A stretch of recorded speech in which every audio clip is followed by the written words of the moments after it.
Here we go. Do it. Okay, cool. Here we go.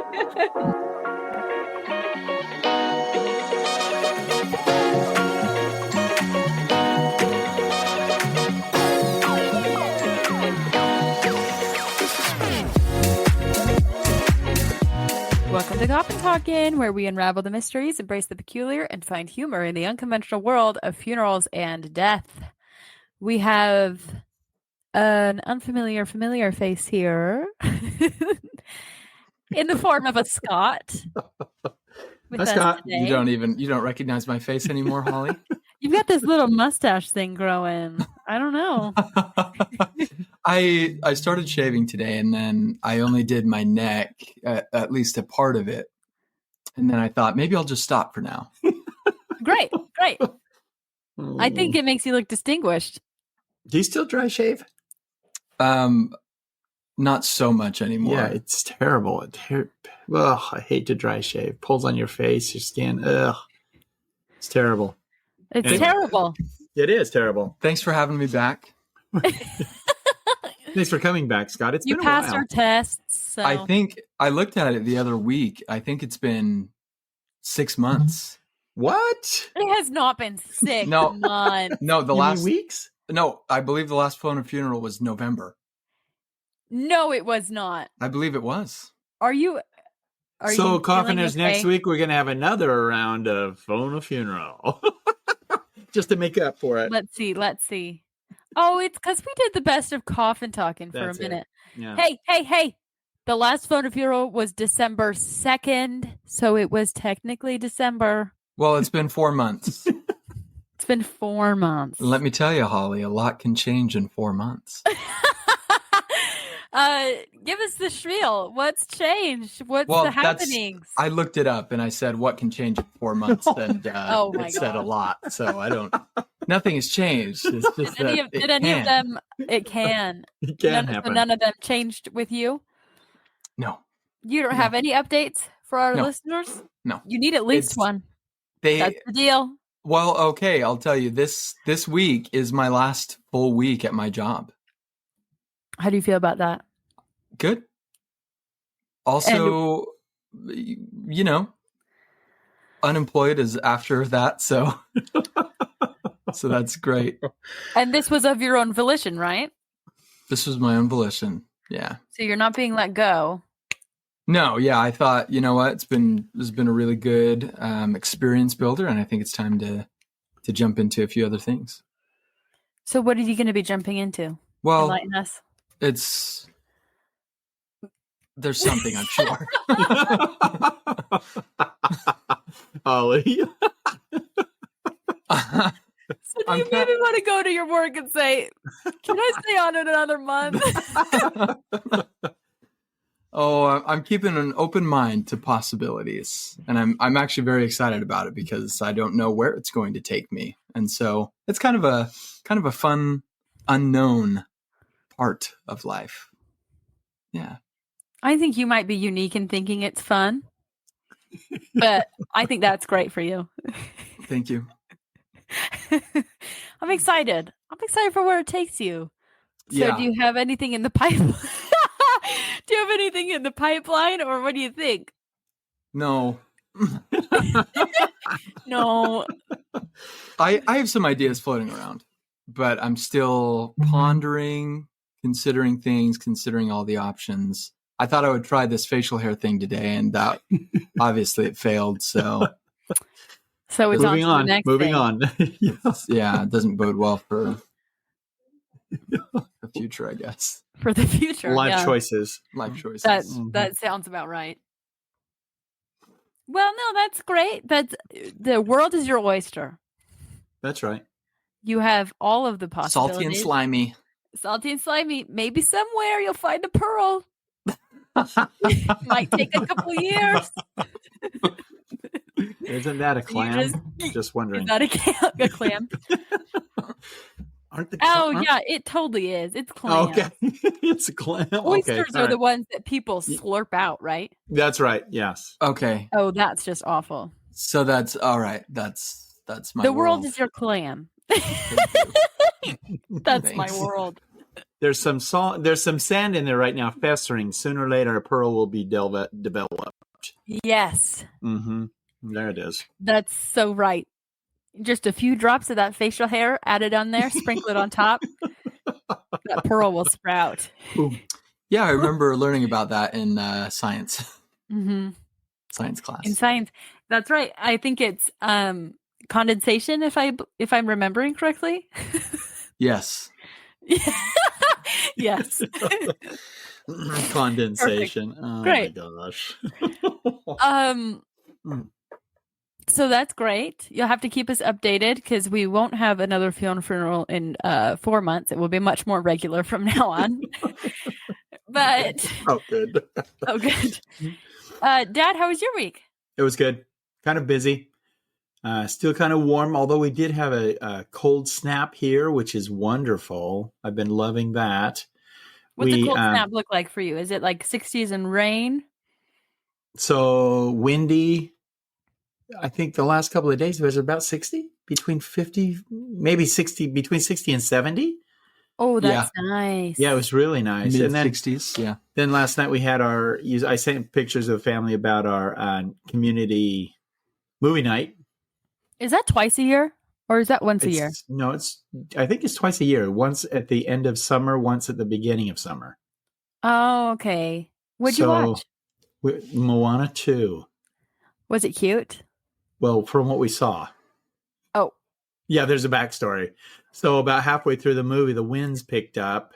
Lisa and I looked at each other and go, surely this will slow down. But it just kept getting blustier and blustier. And, these outside screens where there are blow-ups. Yeah. It was folding all the way back on itself. so Lisa and I said, maybe it's time we leave. And so by the time we picked up our chairs, walked to the house, I had to go to the store to get some ice, and I came back around that same corner where the movie, it was all shut down.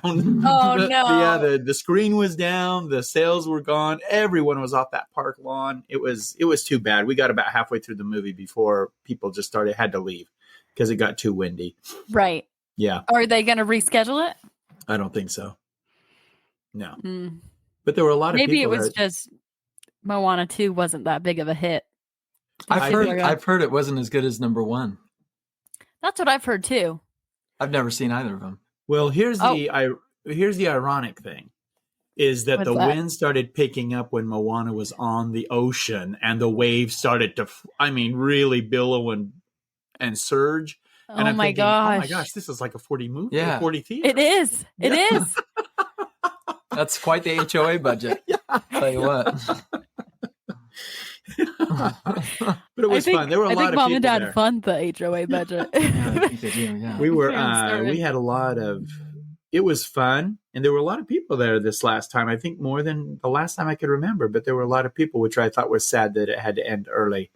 So, but no, it was good. I'm glad that they do it, and it's just a fun little night That to is just really sit out fun. and do something different. Sit out in the Cute little community way to sit get out in the all open together. Yeah. Good idea for others that might want to do it. Yeah, that's nice. Mm-hmm. What about you, Holly? Well, we put together our garden box yesterday. Mm-hmm. And that took basically the whole day. It was really fun. So you showed me the big containers that you moved the dirt in. Did you just put it in the middle and then just dump it? And then spread it? Yeah, we put it in the middle, dumped it. Caden had to till the ground underneath so that the roots would have somewhere to go and they wouldn't have to compete with the grass. What did the landlord like that, by the way? They allowed it. I don't know if as Caden was tilling it, he stops and he looks at me and goes, I really hope they're not just watching from the window regretting this decision right now. Yeah, no kidding. I think it'd be really fun because yesterday the kids did come out and help us put a bit of it together. And we were talking to them. Yes, the landlord's kids. Mm-hmm. And they were all excited to be a part of it. Yes, they were all really excited to be a part of it. Okay, good. So I think it'll be fine. I think it's just they need to see the fruit, like the fruit and vegetables of their labor. Vegetables of their labor, yeah. then there'll be That's more. right. Right now, it's just a box full of dirt. Nelson is loving it. Oh my goodness. But No, hopefully you won't enjoy it because Nelson's enjoyed it. I know. Is it going to be a litter box? No. Okay. All I sure right. hope. I really Okay. hope he's pooping in that. Oh, shoot. Oh, shoot. Darn it. Wow. But All right. that's that. Okay. That was the fun thing this week. It was good to be outside. We put away all of our winter clothes because it's starting to get up in the 60s. Wow. And it's not looking like we're going to get a cold snap again. So I'm thrilled about that. I hope we get one more here. Yeah, me too. Yeah, I bet. Probably It's not. a big commit. Because it's like, it's above hundreds until August, September for you guys. October. I always look at Halloween as the official day of weather break. Yeah, that's true. Even then, it gets hot. On Friday, it will be over 100. Oh my gosh. Yeah, according to this. Dips down a little bit after that. By That's next week, good. goes back to In the mid-80s. Mid-80s. Mid-80s? Great. Wow. Mm-hmm. I mean, Wow. it's not great, but it's not bad. Thanks for the bearer of bad news, Google. I think we can blame Google for the weather. That's right. But right. if that's everything, then I say let's go ahead. Let's be Skrank for the first time in 4 to 6 months. 4 to 6 months. Oh, that's what's been missing. That's what's been missing, Holly. That's what's been missing. Let's just say I hope we do more of these because I'm going to have a lot of free time pretty soon. I think that's great. Oh, well, I thought we would do something a little different today. Ooh. That's right. And as always, this is unexpected for Dad and Holly. I haven't told them what the plan is. We are going to get one question out of the way that producer Caden, his coworkers have submitted. Co-workers, you mean fellow law students? Fellow law students, thank you. The fellow law students have submitted this, and their exact wording was I want to say that I just want to be nice about this, but I can't. I'm going to say what they said. They said, have you ever worked with a head that's been wrecked? And what do you do in that scenario? And so tell us a little bit about, I'm sure that you'll go into a little bit of reconstruction work. Yeah. Okay. So wrecked, in my mind, comes to two different scenarios or two different possibilities that we've dealt with. The main one is railroad or train issues. And there are some times where an individual the cranium is so poorly beaten that there's just no way of, you're missing bone fragments, you're missing other types of, there's a zygomatic arch, there's the mandible. If you're missing either of those two items or don't have one to work with, then, and the zygomatic arch is that lower bone that goes just below the orbits of your eyes. And so when you touch your cheekbones, that's your zygomatic arch, and then your mandible, your lower jaw, that's the only part of your jaw that's movable. And sometimes that gets torn off and torn away. And if you don't have anything to work with on that, you just can't do anything because you don't know the exact formation of the shape of the jawline that it should be.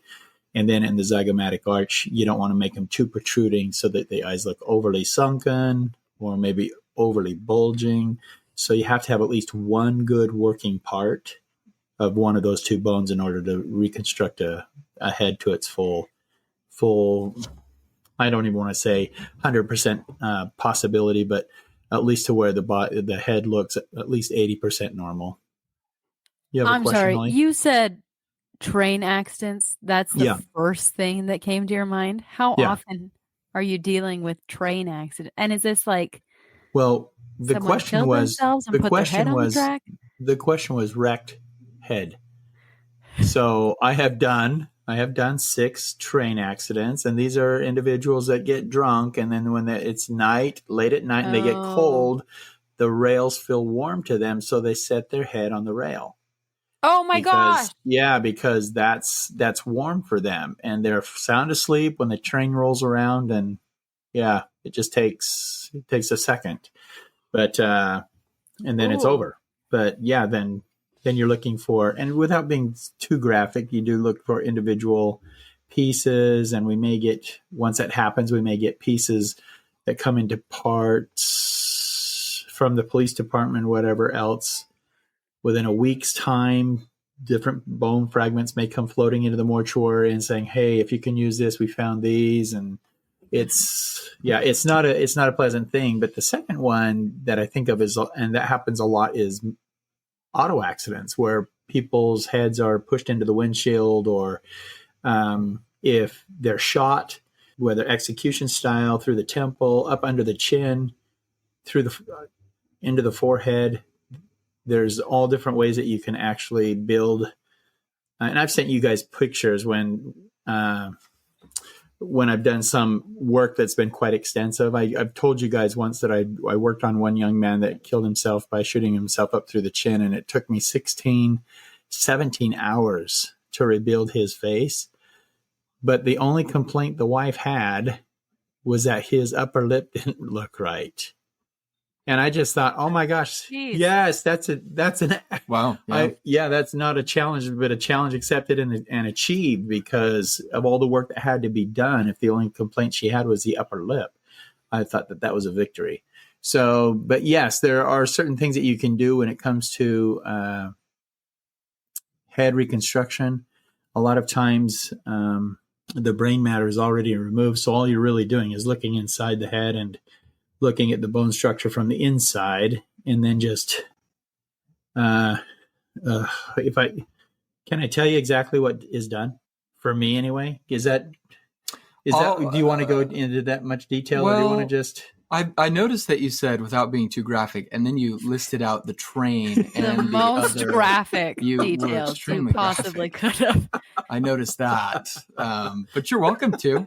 I think it would be. I want to know. I want to know more about. Oh. So I think of myself, if I was listening to this and you say rebuilding the head or rebuilding the face, what does that mean? Okay. What do you use? I don't know what that means.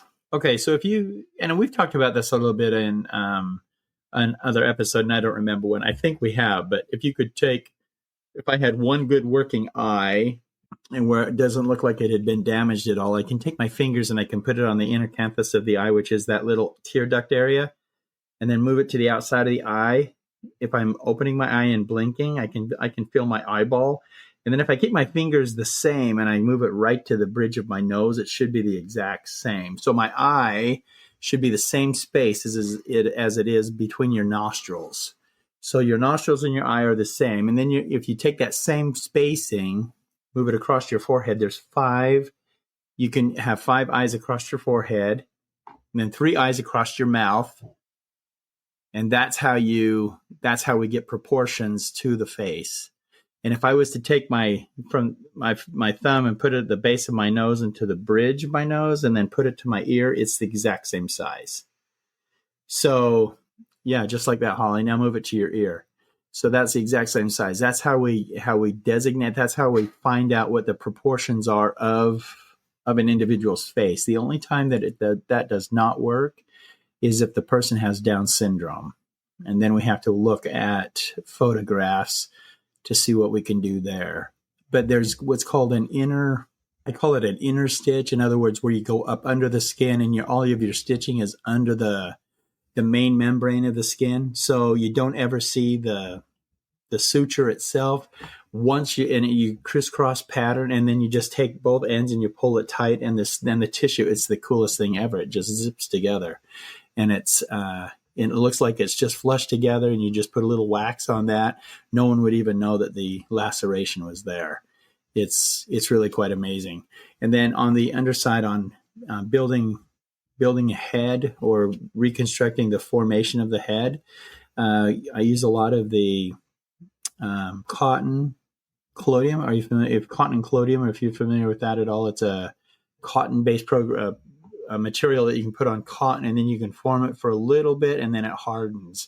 So if you can and I'm just going to give you a visual. If I'm putting my hand inside the underside of a person's head cavity, and then I push my fingers just a little bit forward into the occipital area where I can now see the formation of the bone or the eye, and I can just push it on the eyelid just a little bit to where it looks normal. I'll hold it, and then I'll fill that cavity with that cotton, and pop that collodium on top of there, give it just a couple of seconds, and it's formed enough to where I can pull it back, maneuver it just enough to where it looks normal, and it's all done from the inside of the brain, inside of the head itself. So very seldom, unless the lacerations on the skin on the outside you have to look at, those are then handled from the outside. But the actual bone formation is all done internally. So I don't know if that was an answer to your question. Okay, coffiners, I'm looking at a very dismayed Holly. I'm looking at it, Scott, who's just kind of zoning, looking forward. Oh, okay, whatever. But yeah, that's what we do. No, it's fascinating. I didn't expect the answer. So thanks a lot. Yeah. Law students. That's the And there is a lot more. There's a lot more than what I've just told you that goes into it. But and there's different materials. Like I've used that foam insulation before. You know what I'm talking about, where you can spray it and it expands. Yeah, that is a great material to use to keep a skull that's been compressed because of either a gunshot wound or physical abuse from a tire iron or something that's hit the head, crushed the skull just a little bit. That stuff will expand and keep that, and keep pushing it in, forming it until that thing is stopped and where it's actually solidified. It works really well. Things that people don't even think about, orange peels, those are great. So anyway, a lot of different things that you could use. Wow, that's creative. Yes, Holly, it is. Thank you. Mm-hmm. Okay. There is a lot of creativity there. Yeah. Well, it's an art, truthfully. I'm not going to ask any follow-ups on that. We're going to move on. Okay. I think these are the next 3 questions. I just did a search and I said, I'm going to ask the top 3 questions that everyone is Googling. So is a funeral director a mandated reporter? And by that, I didn't know what that meant. So I looked into it more and they said, are you mandated as a funeral director to report instances or suspected instances of maybe abuse, neglect, things like that? So again, in one of our previous episodes, we talked about the guy that was kicked in the back and then hit his head. Remember that? And then the footprint showed up on the back after the embalming. So that in that instance, yes, it was reported only because I felt, because of the experiences that were going on, there was that such anger issue there that I knew there was something else that was happening with this particular individual. So in this case, the footprint did show up on the back, but I have been called into medical examiners' offices before and asked to embalm someone who they felt like had died at the hands of abuse, but there were no real apparent reasons why they would have been without the autopsy, just first notice or looking at the individual. So the heart does an interesting thing. The heart pumps blood through your circulatory system. When you receive an injury to an arm, a hand, a leg, a foot, what happens? If you're hit in the face and you bruise an eye, why does it bruise? Because the heart burst the blood vessels. Yeah, right? The heart is still pushing the blood into the capillaries, and the capillaries can no longer contain the blood, so it pushes into the tissue. That causes bruising. So if a person is hurt and hit so bad that their heart dies before they have an opportunity for the blood to push blood into the areas where they may have bruised, they don't bruise. So the embalming does that. The embalming will cause the bruise because now the embalming is taking place of the heart and then pushing that fluid where instead of it exiting the body, it's still got those little capillaries that are broken. And so I embalmed one woman there that looked like she looked like she had been beaten, but not to the extent that the embalming showed. And by the time the embalming was over, the investigators had pinpointed 27 different bruises on this woman. And they found out that they figured she had one fatal blow, which they could identify immediately, but they increased the charges against her boyfriend because of the amount of bruising she had. Mhm. So, yeah, I think that in answer to the question, there's different ways that funeral directors should, if they're observant enough, they should probably notify the authorities of bruising that they're noticing and finding. And if they don't, and if the authorities choose not to have that, or just say, okay, well, thanks for letting us know, and then no investigation happens, at least you've done your duty. So, yeah, I think that, the funeral director does have some sort of a legal obligation, and the embalmer, because it's the embalmer that sees it. It's not necessarily the funeral director, but it's the embalmer that would actually see the bruising. Mhm. So, yes, they do have some sort of a legal obligation to make mention or note of it. Okay. For the listener, I'm sorry. I did not mean for this to be, I think this has been 2 downers right in a row is what I see with this. So I apologize. Sorry if you're listening. Right Yeah, at the welcome start of back, Monday. Scott. Well, thanks so much, Jeez, Scott. yeah. It's going to be another 6 months. It looks like that free time is going to stay pretty open, isn't it? Wow. And this next question might not help that much either. Is a funeral director a good job? Okay. I'm just going to approach it this way. Every state requires funeral directors. Every state has obligations that are placed and thrust upon the funeral director that are different. So funeral directing in California, for example, funeral director is the only one that can sign the death certificate. Now that's all electronic. And so, whether the acting funeral director is the only one, at least when I worked there, was the only one that could sign the death certificate. Here in Arizona, the funeral director, the full responsibility of the full functioning operation of the funeral home falls upon the funeral director. So, and then in Utah, the funeral director, you have to have no paperwork is printed, processed without the approval of the funeral director. So the funeral director, is it a good job? I think was the question. So I think funeral homes could function perfectly well without a funeral director. That's my opinion. So is it a good job? It's a warranted job from the state. So every funeral home has to have one. So I guess there is job security there. I don't know that I would specifically go into the funeral industry thinking I'm going to be a funeral director. And because there's so much more, no funeral home or mortuary would hire someone just on the basis of a funeral director, unless in the state of Arizona you have to have one to operate. So they do need to have one, but they're only going to stay at one. They aren't going to continue hiring people. Just because you're a funeral director doesn't guarantee you a job. So it's a hard question to answer. I think I've answered it without answering it. I don't know that I would, truthfully. I don't think it's if you're going to go into the funeral industry, go into the industry. Don't go into it just specifically to be a funeral director. That's my answer. Okay. Very good. So all of Caden's law student friends who were considering the switch with that first question. Quite a few. Yeah. So there you have it. I know that that's why they asked, and I know that they would appreciate that follow-up question. So thanks for that one. Yeah. The other one, the last question, then we'll do our little story, is actually pretty related to that you said, and is a funeral director necessary? But maybe, you touched on that a little bit. Maybe if we broaden that and say, is a funeral home necessary? Could you do everything without a funeral home? Okay. Now, no, I'm going to say no, but yes, because there are online facilities such as crematories, or even I could name you three that say they're online as a mortuary, but they are not, because they have to hire another funeral home to do their work. So even though, let's say, for instance, I'm just going to call it Community First.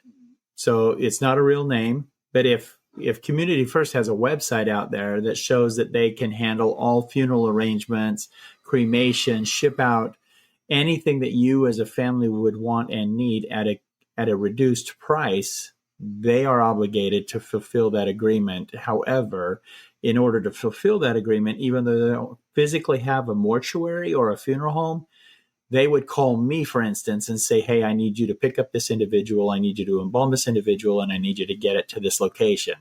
But under the guise that they're the funeral home handling the services. But on the death certificate, it would show the funeral home that actually did the work. Like in our case, it would show our funeral home. But so I would think if I were a family member, I would be a little disheartened thinking that, oh, well, I thought I hired Community First to do everything for me. And yet Community First name is nowhere on any paperwork, nowhere.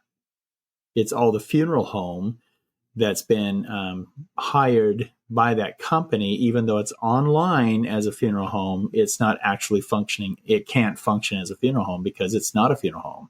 They have to hire all the work to be done through someone else. So in answer to your question, the funeral home is an important avenue. And I think all states require that deceased individuals go through a funeral home just for paperwork. There are laws that are changing and being softened just a little bit when it comes to burying and in either privately owned cemeteries or in your own property, or when you're doing compost, that humans can now be composted. And I'm sure that there's funeral homes that will just do paperwork for the composition process, but not handle the composition process. So there's businesses out there will do the composting, but the paperwork still has to be run through a funeral home. I don't see how you get away without having a funeral home. The paperwork has to run through somewhere.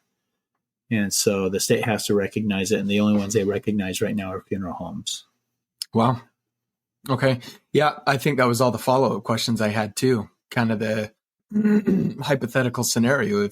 If you have someone, a loved one that passes away and the family just wants to do it themselves, they couldn't really do it. Mm-hmm. They would have to, paperwork has to be filed, paperwork has to go through certain things. Yep. Yeah. Everything through the state or through county.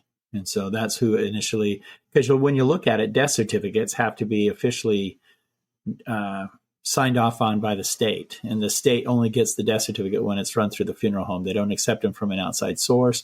Like when mom dies, you and I probably could because we have the funeral home, but you, Holly, or you, Scott, couldn't just take paperwork to the state and say, I need a death certificate off this paperwork. But find a funeral home and then we'll get it through the funeral home. So that's how that works. It's not a position where the state's going to put itself in a liable situation where the paperwork is done by an unknown source trying to verify the death. The death has to be verified by the doctor, medical examiner, and ultimately by the funeral home. Excellent. That just about does it. I think we're going to wrap up questions there. All interesting and good knowledge. Good knowledge to have, I think. So keep sending us questions. Holly, is the best way to do it just through Instagram now? Instagram is always great. I apologize if you've tried to send us an email in the last little bit. We had some issues with our email. So we do have a new email moving forward, and it is coffintalkingpodcast@gmail.com.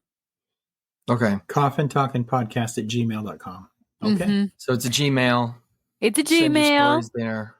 Send your stories, send your questions, and we'll start getting back to you with that email. Yeah. So if you haven't heard a story that you have sent in or a question that you have sent in, please send it again, but send it to coffintalkingpodcast@gmail.com. You've got it. Perfect. Oh, I've got it. Thank you. Thanks for that, Holly. Yeah, of course. And thank you, Scott. That was kind of a fun switch up. That's interesting. Yeah, we've learned had a lot of about fun. the death. I had a lot of fun. Yeah.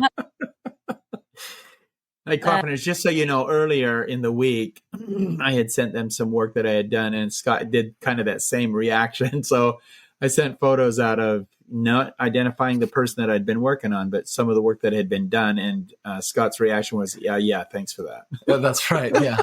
Yeah. Thanks for that. Oh, yeah, thanks for that. Great.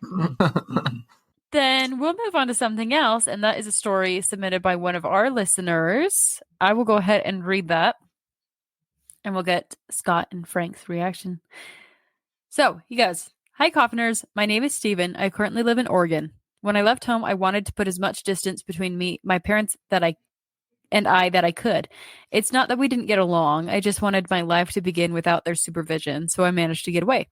My dad liked to sculpt, and my mother would then put on the color to finish a particular product. It would be fired, then kept or sold depending on how they felt about the piece at the time. It was 52 months, yes, just over 4 years since our separation, when out of the blue, I received a call from my mother explaining that my father had died in his sleep a couple of nights previous. I was so in the mindset of not wanting to talk to my parents that I would let the message machine pick it up, and I would always listen to them later. When I heard this message from my mother, I could hear distraught in her voice, the uneasiness, the wish that I had picked up. It took me a couple days to get the nerve to call her back. Services were already scheduled and were set for that following Friday. I spoke to my mother as though it was a burden for me to talk to her. I felt ashamed, and after all, it was my father that just passed. What was wrong with me? I managed to get to the funeral and briefly spoke with my mother before an argument ensued. I don't even remember what the argument was about. After the funeral, I was looking through the house and noticed a new piece that had been sculpted by my father. It was a depiction of a father and a mother with arms outstretched to another person, their son. The son had his hand extended in the air, obviously refusing their request. He had titled the piece, "Don't Leave." I pretended not to be interested in the subject matter or even in what was represented by the sculpture. I asked my mother when she would be finishing the piece. She didn't know if she wanted to. It was the last piece my father did. I found myself leaving earlier than expected to head back to Oregon. I couldn't even say goodbye. I left a note and exited the house in the middle of the night after my mother had gone to bed. As I drove away, I turned the radio on, and within 30 minutes of driving home, I heard two of my dad's favorite songs from the 60s playing on the radio.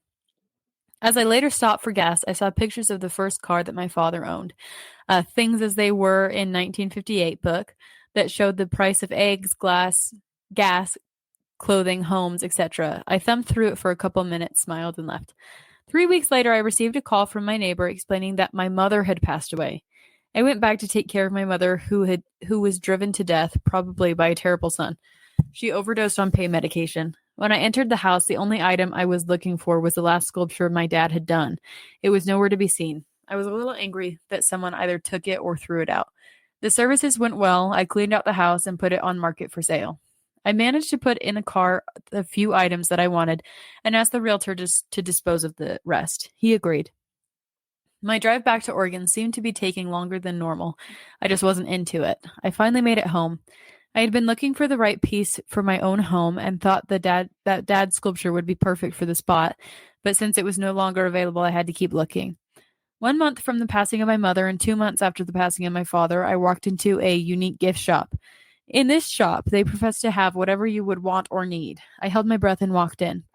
The shop was amazing and had all sorts of knickknacks and interesting things to look at and buy. As I was leaving the store, a sculpture caught my eye. It was a woman wearing a blue dress and a father in khaki pants and white shirt and a young man in black pants and a red shirt with the caption, "Come home," and an added phrase, "Forgive us." I lifted the piece and noticed the names of my father and mother inscribed on the underside of the piece with the statement, "We love you," in all capitals. I could only sob as I held the piece. The owner of the store felt so bad he almost gave it to me. He said he found it outside of his shop just 2 days earlier and decided to sell it. I wonder about this piece and am so thankful that it fell into my hands. How did it get there? The colors were the same as what my father was wearing in the casket, the same color my mom was wearing at my dad's funeral, and the colors I was wearing at the funeral. My mother finished it with the colors she last remembered that each of us were wearing. I am so ashamed of how I treated my parents, but in some small, undeserved way, I know how they felt about me. Thanks for letting me share. Love the podcast. Any thoughts? I think that's really great, and I just think about the different the relationships that you have within your family, and even if it's imperfect, it will always be imperfect. But even difficult things, and how maybe you think, "Oh, I wish I could have said that," or "I wish I could have done that differently." I think we've done it before, but it always comes back to my mind of try to do it quicker rather than sooner. You don't want to. One thing that I imagine if you have let's just say bad blood between a family member, if you kind of try to imagine it as if it were reconciled, what would it look like if it was reconciled? And would it be happy? Would it be peaceful? And would it be joyful? And it can be. It can be yours. And I think that's something that I do. If I like to imagine people smiling and I picture their face, and I try to, people that don't smile very often. And so sometimes I'll do that. I'll think, what would they look like if they were smiling? And that could be the case with your family member. I'm long-winded just saying there's so many things that maybe you're hurt and you leave it and you just let it sit. And then something happens and you can't really do anything about it anymore. So I say, while you have the time, do something while you have the time. Because if you don't, I mean, you never know what's going to happen. Unexpected things happen all the time. And that's a very sad thing, but it also speaks to the bond that you could have, and the bond that is there, but you could enjoy it. It's like having a really good piece of pie in the fridge, and you're just letting it sit there because you're not willing to do anything about it. So I think like those from the title of the sculpture and the other ones that were being sculpted while the father was still alive, those bonds don't really die. The bonds between family, they don't, but you can enjoy them so much more in this life. And I feel like a lot of people choose not to. I think that's well said. There's a couple of items that when the story was being read that come to my mind regarding, number one, first of all, what was it that pushed the distance? And then the second, I just find it interesting that whenever a family or a loved one calls, you should always answer the phone, because you never know what the reason for the call would be. And in this case, she's trying to reach out to her son, letting him know that his father has passed away. And I can't think of a worse thing than having to leave a message like that on a message recorder, or have to leave a message that someone has died. So that being said, now let's bounce to the sculpture. And that now being, because apparently in Oregon, he had to travel some distance. And so how did the sculpture end up from the house that he had just seen 3 weeks earlier up to a shop near where he lived? How does that even happen? And it's very interesting to me that the inscription, how it started out, what was it? The come home or something like that. And then the final one at the very end, as though she knew that it would fall in his hands. We love you. And he knew exactly that the sculpture was about him, his father, and his mother. And I just, it's very interesting to me how, like what Scott said, how the relationships don't always end at death, but can actually be continued on, depending upon the final message they want a loved one to know. And regardless of whatever happened, it was important for them to let him know that he was still loved, and that they loved him. So that about the mother and the painkillers, but it does happen too. Anyway, what are your thoughts, Holly? I think both of you had kind of summed up everything that I was thinking. But yeah, I've just been thinking about regret, and you never know what you're going to regret until you do regret it, until something has happened where it's too late now. Yeah. And so just going off of what Scott is saying, just try to reconcile. And I know that like in the inscription of that, the parents also said, please forgive us. So we don't know what happened with their relationship to make it go bad. But again, go ahead. I was thinking that the please forgive us, I think that's more of a plea, like we don't know what happened, but if it was our fault, please forgive us. That's the way I took it, even though it may have been on Stephen, but it never really says. I just think that final comment was, if we did something wrong, please forgive us. It could be. Very well could be. And I think either way, honestly, even if you found yourself in this long dispute or this long broken relationship, and even if you don't really know how you got there, Mm-hmm. it might be painful and it will hurt your pride to be the bigger man and the bigger person and offer an olive branch first. But how much more rewarding is it going to be if you do it? Yeah. True. So yeah, I guess that's our invitation for you, is just to examine the relationships in your life and try not to leave, or try not to let anyone else leave with regret in your heart. Yeah, agreed. Like to hear what you think, coffiners. Sorry about the downer of a Yeah. Seems Welcome kind of, back, Scott. Thanks. Yeah, thank you. Yeah, thanks a lot, Caden's friends. Wow. Yeah, geez. Yeah, wow. It's all good. If you have any more funny questions or Yeah, let's do some of those. uplifting stories, we love all your stories. But if anything pops up, then please email us again at coffintalkingpodcast@gmail.com, or you can send us a DM on Instagram at coffintalking. We'll see you next week. Thanks, coffiners. I won't see you next week. You'll see Scott in 4 to 6 months. Bye, Scott. A lot can happen. Yeah, what can happen?